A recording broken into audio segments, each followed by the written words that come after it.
And another long weekend with 3 teams. Tell me about your feelings heading into this week of games. Well, we're looking forward to playing UAB. They've got a new coaching staff, and we've known a couple of those guys for years.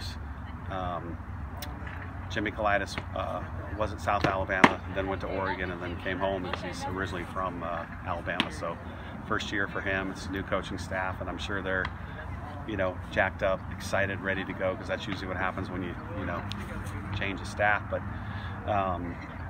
and then this weekend we got a couple new teams again: Michigan State, St. Francis of Pennsylvania, and Southern Miss, who's come before. But St. Francis is a school that's won their conference 2 or 3 years in a row, played in regionals, won some games.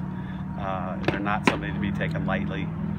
And then Michigan State, obviously, it's another Big Ten team, which we'd love to have schools come down that we haven't seen for a while. And I think she's been to a tournament, but it's been a couple years.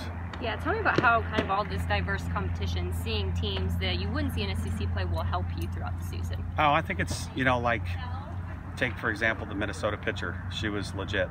She had something different that we hadn't seen before.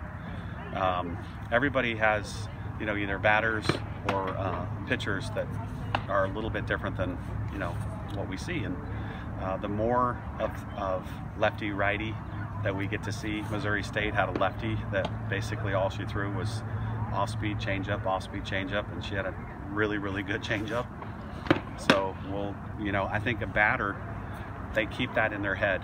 They have like this memory bank of, okay, I've seen this kid, this is what she threw. I can draw back on that experience. So I think it's good for our crowd too to see somebody different.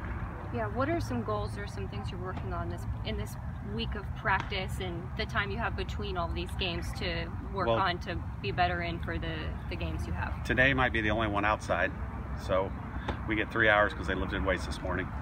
But one of them is definitely working on a 2-strike approach. So I think we can do better with that, either hitting a strike or taking ball 4.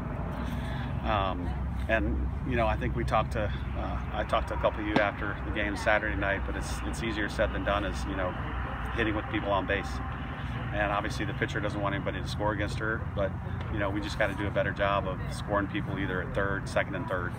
And one stat I'm kind of disappointed with after 15 games is we only have 3 sack flies, and I thought we worked on that a lot this fall during offensive batting practice.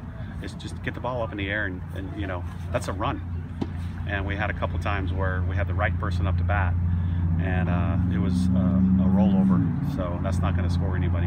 Right. What about defensively? One of the young ladies we'll be talking to is Alyssa, who's been a shining star out there, but in all, you've got some great pitchers coming in. Kind of, what do they need to work on too this weekend?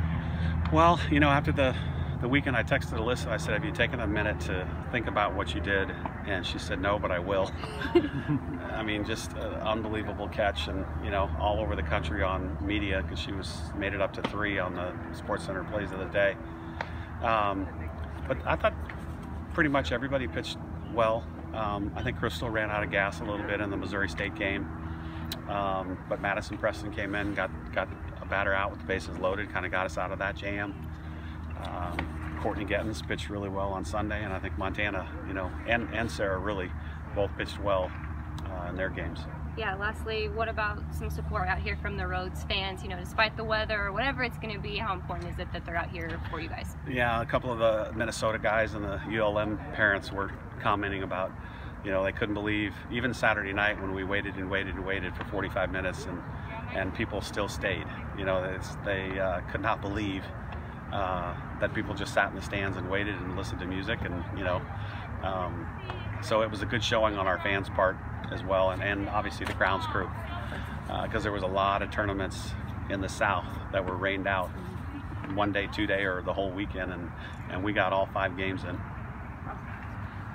Talk about the trip up to Birmingham tomorrow. You've embraced, as far as the program, taking your product all around the state. Of course, every year up to Birmingham. Just kind of talk about what the city and what the fan base for Alabama up there means to the program. Well, I think it's, almost every year we go over there, it's either sold out or you can't buy a ticket to the grandstand area. And I know they've improved their stadium a lot the last couple of years, and it's a really nice place to play. It's tucked in a corner of campus, and it's a pretty setting.